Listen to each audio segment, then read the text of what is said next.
तो hello friends, I am Adarsh Kumar Tiwari और आज से मैं टेट की क्लास स्टार्ट करता हूँ। टेट की क्लास प्रारंभ करता हूँ टीचर एलिजिबिलिटी टेस्ट, जो कि आपको बीएड करने के बाद या बीटीसी करने के बाद शिक्षक पद की भर्ती आने पर आपको उसकी परीक्षा देनी पड़ती है, ठीक है, या उससे पहले वो आपको बीएड करना रहता है।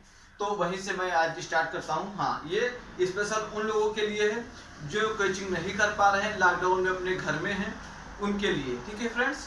तो स्टार्ट करते हैं। तो सबसे पहले हम स्टार्ट करते हैं क्या, नंबर्स के बारे में। भाई गणित हमारी शुरू होती है कहाँ से, नंबर से। तो हम स्टार्ट करते हैं नंबर्स या संख्याएं।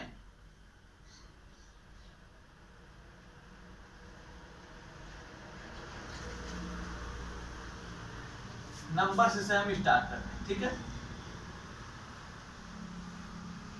बहुत सी चीजों को मैं ऐसे ब्लैक बोर्ड पर लिख दूंगा, उसकी डिफिनीशन मैं नहीं लिखूंगा, ठीक है। उसको मैं मुंह से बोल दूंगा, आपको नोट करना होगा कॉपी में, ठीक है। हाँ, और अगर बहुत सिंपल आपको लग रहा है तो उसको नोट करने की जरूरत नहीं है, हाँ, लेकिन माइंड में वो चीज आपके होने जरूर चाहिए। जैसे स्टार्ट करते हैं। सबसे पहले नंबर्स कितने प्रकार के होते हैं, तो नंबर्स तो भैया बहुत प्रकार के हैं, इनफाइनाइट टाइप के, लेकिन हमारी जो गणित की प्रणाली है उसमें कुछ चीजों को फिक्स करके रखा गया। जैसे सबसे पहले स्टार्ट करते हैं टाइप्स ऑफ नंबर्स में। नंबर्स के मतलब संख्याओं के जो प्रकार है उसमें सबसे पहले जो हम लोग पढ़ते हैं वो पढ़ते हैं प्राकृतिक संख्याएं। कौन सी संख्याएं? प्राकृतिक संख्याएं, ठीक है।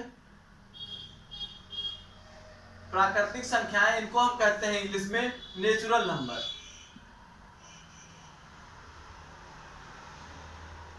तो गिनती जो हम लोग पढ़ते हैं जैसे 1 2 3 4 5 6, ये आती है प्राकृतिक संख्याएं, ठीक है। तो लिख लीजिए वह संख्याएं या वह नंबर्स जो 1 से प्रारंभ होते हैं और अनंत तक जाते हैं उन्हें हम प्राकृतिक संख्याएं कहते हैं, ठीक है। दूसरी आती है हमारी पूर्ण संख्याएं। अब पूर्ण संख्याएं क्या होती हैं? पूर्ण संख्याएं होती हैं होल नंबर। होल नंबर क्या होते हैं? जब प्राकृतिक संख्याओं में हम जीरो को भी ऐड कर लेते हैं तो वो संख्याएं हमारी पूर्ण संख्याएं कहलाती हैं, ठीक है। तो those number which starts from zero, वह संख्याएं जो जीरो से स्टार्ट होके अनंत तक जाती हो उन्हें हम क्या कहते हैं? पूर्ण संख्याएं, ठीक है। फिर इसके बाद जो तीसरा होता है वो होता है हमारा पूर्णांक। इसको हम कहते हैं इंटीजर्स। क्या कहते हैं? इंटीजर्स। इसकी डिफिनेशन मैं आपको लिखाई दे रहा हूं, ये कई बार एग्जाम में आया है, तो इसको आप थोड़ा सा लिख लीजिए। लिख लीजिए धनात्मक तथा ऋणात्मक संख्या, धनात्मक तथा ऋणात्मक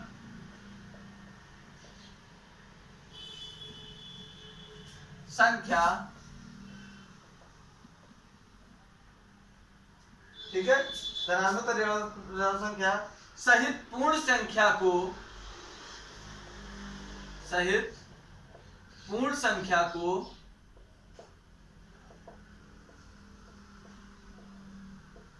पूर्णांक कहते हैं, ठीक है स्टूडेंट। क्या कहते हैं? पूर्णांक कहते हैं। जैसे -1, यहां पे आप जैसे लिख लीजिएगा -2 -1 0 1 2, ठीक है स्टूडेंट। ये आती है आपकी पूर्णांक में। यहाँ पे लिख लीजिए 1 2 3 एंड सो ऑन, और यहाँ पे लिख लीजिए 0 1 2 3, और उसके बाद आगे ये इनफाइनाइट तक जाएगी या अनंत तक जाएगी, ठीक है। फिर इसके बाद पढ़ते हैं सम संख्या। चौथी है हमारी कौन सी? सम संख्या। इसको हम कहते हैं इवन नंबर। क्या कहते हैं? Even number. इवन नंबर वह संख्याएं जो 2 से विभाजित हो जाती हैं वह सम संख्याएं कहलाती हैं। इसी के जैसे एग्जांपल आप लिख लीजिए 2 4 6 8 138 140, ऐसे आप जितने भी चाहे उतने सम संख्याओं के एग्जांपल दे सकते हैं। फिर उसके बाद आती है विषम संख्या, ऑड नंबर। इसको क्या कहते हैं? Odd number. ये क्या होते हैं? जो 2 से विभाजित नहीं होते हैं, जैसे 1, 3, 5, 7, 137, 139, ये सब जो संख्याएं होंगी वो 2 से विभाजित नहीं होंगी। हाँ, अभी मैं आपको विभाज्यता के नियम भी बताऊंगा, लेकिन वो आज के लेक्चर में नहीं, वो बाद में आपका आएगा, ठीक है। फिर इसके बाद स्टार्ट करते हैं 6। आप देख लीजिए, सम संख्या हो गई, विषम संख्या हो गई, फिर इसके बाद हम करते हैं कौन सी? अभाज्य संख्या, ऋण संख्या, ऋण या अभाज्य संख्याएं।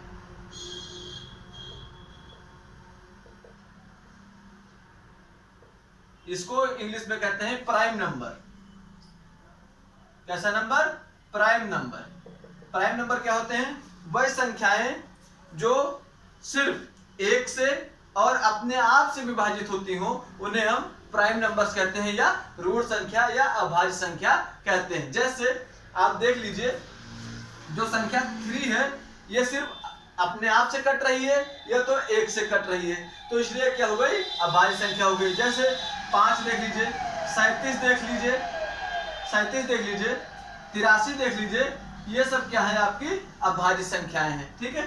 फिर अभाज्य संख्या के बाद क्या आएगी? इसके बाद सहअभाज्य संख्याएं। सहअभाज्य संख्याएं, इसको क्या कहते हैं? को प्राइम नंबर। को प्राइम नंबर, इसकी डिफिनेशन मैं आपको लिखा दे रहा हूं, ये इंपॉर्टेंट है थोड़ा सा, कई बार एग्जाम में आया हुआ है, तो लिख लीजिए, वह संख्याएं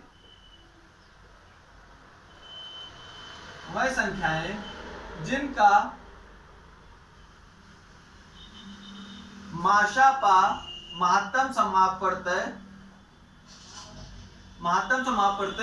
1 होता है, वह सहअभाज्य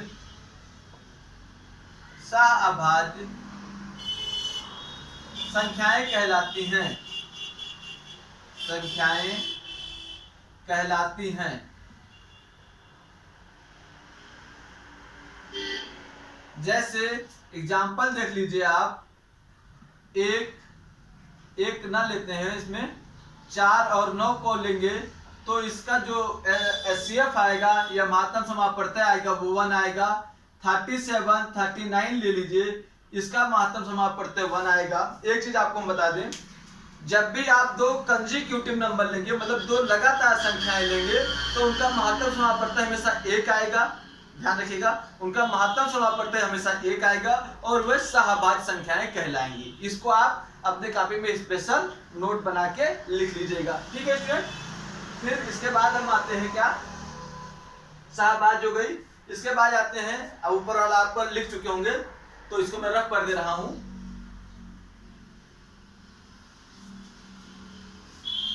आप लोग पढ़ते रहिए, टेट का एग्जाम इजीली आप निकालेंगे, मुझे उम्मीद है। बहुत अच्छा, बहुत ब्रॉड सिलेबस है, ये बात मुझे भी पता है, लेकिन आप लोग सही से सिर्फ कॉन्सेप्ट क्लियर करते चलिए, आपका इजीली टेट निकल जाएगा, ठीक है। फिर क्वेश्चन नंबर, इसमें जो क्वेश्चन नहीं, इसमें का जो 8 है वो हम पढ़ेंगे कैसी संख्या है। वो हमारी संख्या होगी यौगिक या भाज्य संख्याएं।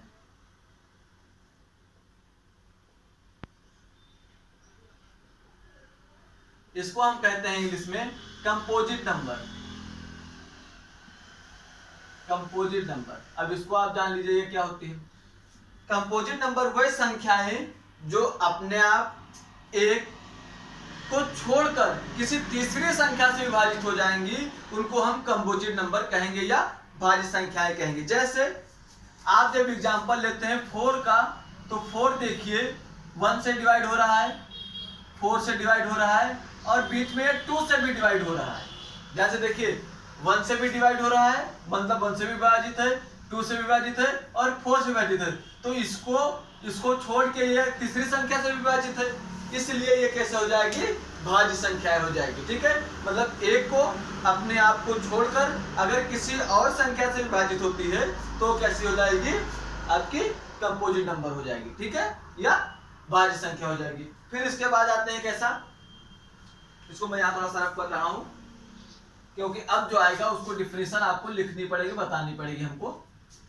जैसे 4, यहाँ पे 6, 8 एंड इनफाइनाइट। फिर इसके बाद 9th देखिए, 9th है परमेय संख्याएं। ये इंपॉर्टेंट पार्ट यहां से थोड़ा सा शुरू होता है, परमेय संख्याएं। इसको हम कहते हैं रेशनल नंबर,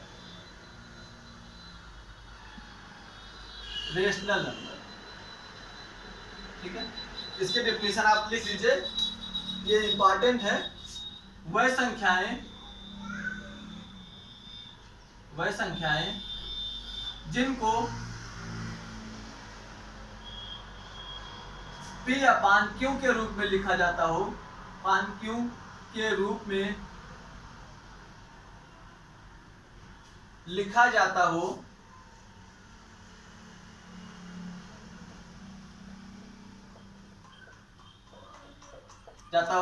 और Q की वैल्यू 0 के बराबर ना हो, उसे परमेय संख्या कहते हैं। क्या कहते हैं? परमेय संख्या कहते हैं। जैसे देख लीजिए एग्जांपल, आप देख लीजिए 5/9, 7/3, 5/4 और अंडर रूट 25/36, अंडर रूट 324/256, ये सब परमेय संख्या है। कैसे देख लीजिए, इसका स्क्वायर रूट करेंगे तो ये आएगा 5, ये आएगा 6, ठीक है, तो 5/6 हो जाएगा। इसका करेंगे तो 18 का वर्ग होता है 324 और 256 होता है 16 का वर्ग, तो ये हो जाएगा 18/16, ठीक है। तो ये आपकी परमेय संख्या की डेफिनेशन हो गई। फिर इसके बाद आता है अपरमेय संख्याएं।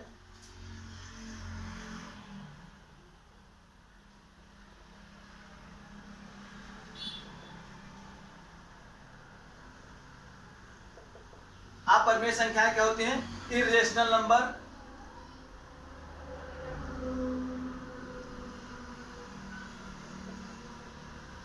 इर्रेशनल नंबर आप जान लीजिए कि वह संख्याएं जिनको हम P/Q के रूप में न लिख सकें, वही हो जाती है हमारी क्या? अपरमेय संख्याएं। जैसे एग्जांपल देख लीजिए आप, √2, √3, √5, √7, ये सब आपकी अपरमेय संख्याएं हैं, ठीक है स्टूडेंट। फिर उसके बाद आइए, इसके बाद दो तरीके के नंबर आपको और मिलेंगे। दो तरीके के जो नंबर आपको मिलेंगे उसको देख लीजिए। एक तो आपका आता है रियल नंबर, जिसको कहते हैं वास्तविक संख्याएं। वास्तविक संख्याएं, इसको आप लिख लीजिए क्या? Real number. आपने अभी तक ऊपर से लेके नीचे तक की जितनी भी संख्याएं पढ़ी हैं वो सब रियल नंबर के अंतर्गत आती हैं, ठीक है। आपने ऊपर से लेके और नीचे तक, आप परमेय तक जितनी भी प्रकार की संख्याएं पढ़ी, जितना भी एग्जाम्पल आपने पढ़ा, वो सब वास्तविक संख्या के अंतर्गत आएंगी, ठीक है। फिर इसके बाद इसका एक भाई है जिसको कहते हैं अवास्तविक संख्याएं। अवास्तविक संख्याएं,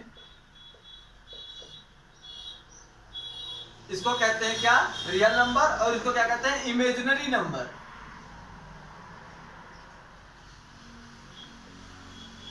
ठीक है, इमेजिनरी नंबर जो होता है भैया, इसको जान लीजिए कि जब भी आपको सिर्फ सीधा पूछा जाएगा कि ये कैसा नंबर है, तो जब भी रूट के अंदर माइनस में कोई भी नंबर लिखा होगा,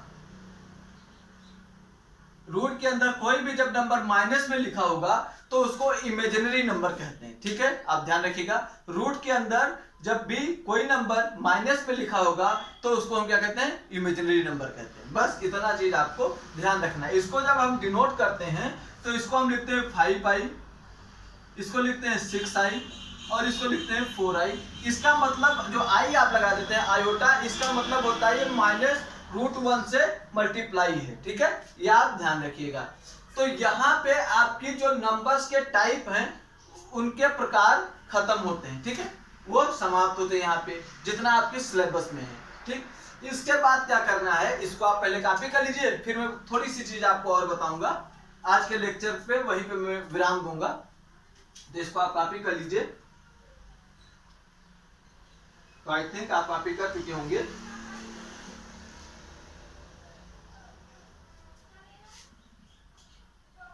देखिए फिर क्या करते हैं, अब देखो, अब जो चीज मैं बताने जा रहा हूं, देखिए इनमें से अगर आप किसी को भूल जाते हैं तो एक बार कोई बात नहीं होगी, लेकिन जो अब बताने जा रहा हूं वो कंपटीशन के बेस पे सबसे इंपॉर्टेंट है और सबसे ज्यादा बार उस वहां से क्वेश्चन पूछे भी गए हैं। मैं आपको क्वेश्चंस भी साथ में कराऊंगा। जैसे इसको आपको याद रखना है, तो इस याद रखने के लिए मैं जहां भी जो भी चीज आपको याद रखनी होगी उसको मैं यहाँ पे लिख दूंगा रिमेंबर इट, मतलब इसको हमेशा ध्यान में रखें, ठीक है। ध्यान में रखने योग्य आपकी बातें जो हैं वो आज मैं आपको 5 बातें बताऊंगा, उसको आप ध्यान में रखिएगा, जिसमें 3 जरूरी है, 2 आप निकाल लेंगे। 1 से 25 तक अभाज्य संख्याएं, अभाज्य संख्याएं, ठीक है। फिर दूसरी 1 से 50 तक अभाज्य संख्याएं, ठीक है। थर्ड 1 से 100 तक अभाज्य संख्याएं। फिर चौथा आप लिखिए 50 से 100 तक अभाज्य संख्याएं, 50 से 100 तक अभाज्य संख्याएं, ठीक है। और पांचवा 25 से 50 तक अभाज्य संख्याएं। इसको आपको जो मैं इतने लिखने जा रहा हूं इसको आपको दिमाग में बिल्कुल बैठा लेना है, उसको कभी नहीं भूलना है। इस तरीके से आप इसको याद करिए भाई, यहाँ से क्वेश्चन सबसे ज्यादा बार आया हुआ है आपका, जो संख्याओं से क्वेश्चन आता है, संख्या प्रणाली से, वो यही से क्वेश्चन आपका पूछा जाता है, ठीक है। तो इस 1 से 25 तक अभाज्य संख्याएं आपकी होती है कितनी, 9। 1 से 50 तक होती है 15 और 1 से 100 तक होती है 25। फिर इसके बाद आप अगर नहीं याद करते हैं तो भी चल जाएगा, क्योंकि 50 से 100 तक निकालनी है तो हम सिंपल क्या करते हैं कि 25 1 से 100 तक हो गई और 1 से 50 तक है 15, इसको सब्ट्रैक्ट कर देंगे तो हमें मिल जाएगी 10 संख्याएं हैं, ठीक है। और 25 से 50 तक, तो 1 से 50 तक के हैं 15 और 1 से 25 तक है 9, तो हमें बचेंगी 6 संख्या, ठीक है। इन चीजों को आपको याद करना होगा। आप इन दोनों को नहीं याद करेंगे तब भी हो जाएगा, यहाँ तक आपको याद करना बहुत जरूरी है, ठीक है स्टूडेंट, ठीक है फ्रेंड्स। तो आप इसको कॉपी करिए, फिर इसके बाद का जो प्रणाली होगा वो हम आपको कल बताएंगे, ठीक है। तो आज यहाँ तक आप कॉपी करिए, ये एक साफ पेज में, मतलब जहाँ भी आप अपना नोट्स बना रहे हो उसको बिल्कुल क्लियर साफ सुथरे तरीके से बनाएंगे। और मुझे उम्मीद है कि आपको लेक्चर पूरा समझ में आया होगा। जहां भी आपको दिक्कत होगी वो कमेंट बॉक्स में आप कमेंट करके हमको बता दीजिएगा, ठीक है। और हाँ, जो भी हमारे नए दर्शक हैं उनसे निवेदन है कि चैनल को सब्सक्राइब करें और शेयर जरूर करें, जिससे उनके जो और रिलेटिव्स हैं उनको भी ये चीजें मैं आसानी से दे सकूं या बता सकूं, ठीक है क्लास। तो थैंक यू क्लास।